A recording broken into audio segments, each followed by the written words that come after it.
नमस्कार दोस्तों, कैसे हैं आप सभी। आशा करता हूं सब लोग बढ़िया होंगे, अच्छे होंगे। जैसे कि आप सब लोग को मालूम है कि एसएससी ने अपना 2025 और 26 का पूरा अपना जो कैलेंडर है उसको जारी कर दिया है, जिसमें कब आपके एग्ज़ाम फॉर्म आएंगे, उनकी लास्ट डेट क्या रहेगी, एग्ज़ाम कब होगा, ये सारी चीज़ें आपकी दी हुई हैं। और इसकी जानकारी मैंने इसी यूट्यूब चैनल पे एक वीडियो के माध्यम से दी हुई है। आप उसमें जाके देख सकते हैं कौन सा एग्ज़ाम कब होगा। आज की इस वीडियो में मेरे साथियों हम लोग बात करने वाले हैं एसएससी जीडी के एग्ज़ाम के बारे में, क्योंकि आप लोगों को पता है कि आपका जो एसएससी जीडी का एग्ज़ाम है इसमें बहुत सारी भर्तियां आपकी आती हैं। 30,000 से भर्तियां प्रतिवर्ष आपकी आती हैं। तो एसएससी जीडी क्या है, इसमें कौन सी पोस्ट हमको मिलती है, कब इसका एग्ज़ाम होगा, ये सारी चीज़ें हम बात करेंगे। इसके साथ साथ हमारे एग्ज़ाम में सिलेबस क्या क्या होगा, कौन कौन सी चीज़ पूछी जाएगी, हाइट क्या होनी चाहिए, लास्ट हमारी जो मतलब एज है वो क्या होनी चाहिए, वो सारी बातें आज की वीडियो में करने वाले हैं। तो लास्ट तक इस वीडियो को जरूर देखें, ठीक है। तो यहाँ आप मेरे पीछे देख भी सकते हैं एग्जाम फॉर्म कब आएगा, इस हम तैयारी कब से शुरू करें, वो सारी बातें आज की क्लास में हम लोग करने वाले हैं। चलिए शुरू करते हैं। सबसे पहले अगर हम एसएससी जीडी की बात करें तो एसएससी जीडी 2026 का जो एग्ज़ाम आपका होगा ये आपका 2026 में ही जनवरी फरवरी के महीने में ये आपका एग्ज़ाम होने वाला है। इस बात को आप याद रखेंगे, जनवरी फरवरी के महीने में। और इसके जो फॉर्म भरे जाएंगे वो आपके 25 अक्टूबर से आपके फॉर्म शुरू हो जाएंगे और 25 अक्टूबर से आप फॉर्म भर सकते हो 25 नवंबर के बीच। लेकिन आप 25 नवंबर तक क्यों ही जाना, जब 25 अक्टूबर शुरुआत में डेट दी हुई है तो इससे 25 अक्टूबर के बाद आप जल्दी से जल्दी फॉर्म को भर दें। बात क्लियर है। अब यहाँ पे हम देखें कि भाई एसएससी जीडी के माध्यम से हम कौन कौन सी भर्ती, हम कौन कौन सी पोस्ट ज्वाइन कर सकते हैं। तो यहाँ पे आप देखेंगे parliamentary paramilitary forces for recruitment of constable.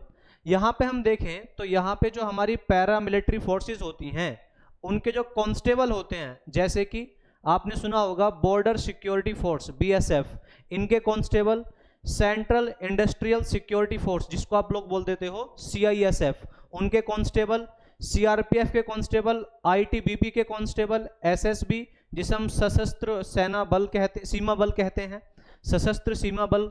इसके साथ साथ आपका एसएसएफ, आपका एनसीबी। इसके साथ साथ एक और आपकी यहाँ पे पोस्ट आती है असम राइफल्स। ये सभी पोस्ट हैं जिनको आप ज्वाइन कर सकते हो किसके माध्यम से, एसएससी जीडी के माध्यम से। अगर आप एसएससी जीडी का एग्जाम दोगे तो ये सभी जो मैंने यहाँ पे पोस्ट लिखी हैं उनके जो कांस्टेबल हैं उनके कांस्टेबल आप यहाँ पे उनके एज ए कांस्टेबल आप इसको ज्वाइन कर सकते हो। आपकी अगर हम यहाँ बात करते हैं कि भाई एज की हम बात करें, एज लिमिट क्या होती है, तो एज लिमिट जो है इसकी आपकी वो होती है 18 टू 23 ईयर्स। आपकी जो उम्र है वो 18 से 23 वर्ष के बीच होनी चाहिए। लेकिन अब जो आपका जैसे नोटिफिकेशन आएगा, एसएससी जीडी का जो नोटिफिकेशन आएगा उसमें आप देखेंगे तो उसमें आपकी डेट ऑफ बर्थ भी लिखी होगी कि भाई इस डेट ऑफ बर्थ से इस डेट ऑफ बर्थ के बीच के लोग ही फॉर्म भर सकते हैं। तो वहां पे आप डेट को देख लेंगे। लेकिन आप इतनी बात याद रखिए, जिनकी उम्र 18 से 23 वर्ष के बीच होगी वही इस फॉर्म को भर सकते हैं। अब एज रिलैक्सेशन की बात कर लेते हैं कि क्या एज रिलैक्सेशन भी मिलता है। तो जनरल वालों को कोई भी एज रिलैक्सेशन नहीं मिलता। इसमें किन किन को मिलता है, तो कैटेगरी में अगर हम एससी एसटी की बात करें तो जो एससी एसटी में आएंगे उनको 5 वर्ष का एज रिलैक्सेशन मिलेगा। इसका मतलब ये हुआ कि वो 28 वर्ष तक के सभी लोग इस फॉर्म को भर सकते हैं। ओबीसी की हम बात करें तो ओबीसी में 3 साल का एज रिलैक्सेशन मिलता है। इसका मतलब ये हुआ कि 26 वर्षों तक के लोग इस फॉर्म को भर सकते हैं, ठीक है। एक्स सर्विसमैन है कोई तो उनको एज रिलैक्सेशन मिलेगा 3 वर्ष का, 3 साल का, और वो भी 26 वर्ष तक के जितने भी लोग हैं वो इस फॉर्म को भर सकते हैं। तो ये हुई एज रिलैक्सेशन की बात। सर अगर हम यहाँ पे हम देखें तो हमारी पढ़ाई कहाँ तक होनी चाहिए, तो आप 10th पास होने चाहिए, 10वीं पास होने चाहिए, ये भी आप लोगों को याद रखना है ना। इस फॉर्म को भरने के लिए आपका 10th क्लास का पास होना बेहद जरूरी है। बात क्लियर है। इसके बाद आप अगर ग्रेजुएट हैं, 12th पास हैं, आप ग्रेजुएट होंगे तो भाई 23 वर्ष है तो लगभग उम्र ज़्यादा ही हो जाएगी। तो यहाँ पे 10वीं पास हैं तो आप इसको फॉर्म को भर सकते हैं। फिजिकल की हम बात करते हैं तो फिजिकल में अगर हम हाइट देखें, जनरल, ओबीसी और एससी वालों की जो हाइट होनी चाहिए वो 170 सेंटीमीटर, और वहीं मेल की बात है 170 और फीमेल में 157 157 होनी चाहिए। वहीं एसटी वालों की हम बात करें तो एसटी वालों की जो हाइट है वो 162.2 होनी चाहिए, और वहीं अगर हम फीमेल की बात करें, फीमेल में 150 सेंटीमीटर ये आपकी हाइट होनी चाहिए।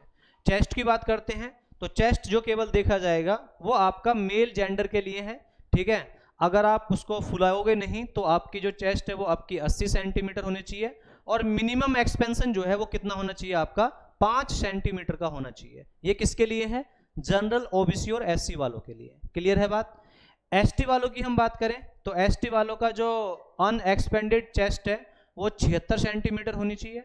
इसके साथ साथ जो मिनिमम एक्सपेंशन है वो 5 सेंटीमीटर का होना चाहिए। ये बात आप लोगों को याद रखनी है। बात क्लियर है? इसकी ये जो मैंने पूरी जानकारी दी है इसकी पीडीएफ भी मैं आपको दे दूंगा। हमारे टेलीग्राम चैनल को ज्वाइन कर लीजिए, टेलीग्राम का लिंक नीचे डिस्क्रिप्शन में है, वहां पे आपको इसकी जानकारी भी, ये पूरी पीडीएफ भी आपको मिल जाएगी, पीडीएफ से भी जानकारी आप ले सकते हैं। क्लियर है बात? अब हमारे एग्जाम की बात करते हैं कि हमारे एग्जाम में क्या क्या होगा। तो एसएससी जीडी 2026 एग्जाम पैटर्न, ठीक है। इसमें सब्जेक्ट कौन कौन से आएंगे? रीजनिंग, जीएस, मैथ्स, इंग्लिश या हिंदी में से आपकी इच्छा होती है कि आप कौन सा चूज करेंगे, ठीक है। रीजनिंग के 20 क्वेश्चन होंगे और एक क्वेश्चन 2 नंबर का होने वाला है, तो कुल मिला के 40 नंबर की आपकी रीजनिंग आएगी। जीएस के भी 20 क्वेश्चन, एक क्वेश्चन 2 नंबर का, तो 40 नंबर की जीएस। मैथ्स के 20 क्वेश्चन, एक क्वेश्चन 2 नंबर का, 40 नंबर की मैथ्स। हिंदी इंग्लिश में से मैंने आपको बताया एक चूज करना होता है, तो एक कोई सा भी लेंगे, एक क्वेश्चन 2 नंबर का होगा तो 40 नंबर का वो पार्ट आएगा। टोटल आपके क्वेश्चन होंगे 80, 160 नंबर का आपका पेपर होता है, और इसमें आपका जो टाइम ड्यूरेशन होता है वो 60 मिनट का होता है। कहने का मतलब 1 मिनट का पेपर होता है। क्या नेगेटिव मार्किंग होती है? बिल्कुल होती है। नेगेटिव मार्किंग आपकी होगी इसमें -0.25 मार्क्स की, इतने की आपकी नेगेटिव मार्किंग होती है। ये भी आप लोगों को याद रखना है। क्लियर है बात? तो ये सभी जानकारी आप लोगों को याद रखनी है एसएससी जीडी के लिए, ठीक है। कैसे आपका कौन कौन सी भर्तियां होती हैं, हाइट कितनी होनी चाहिए, ये सारी बातें मैंने आप लोगों को बताई हैं। अगर आप लोगों को ये इन्फॉर्मेशन अच्छी लगी हो तो वीडियो को लाइक करें, चैनल को सब्सक्राइब करें और ज़्यादा से ज़्यादा लोगों को शेयर करें इस वीडियो को। Thank you.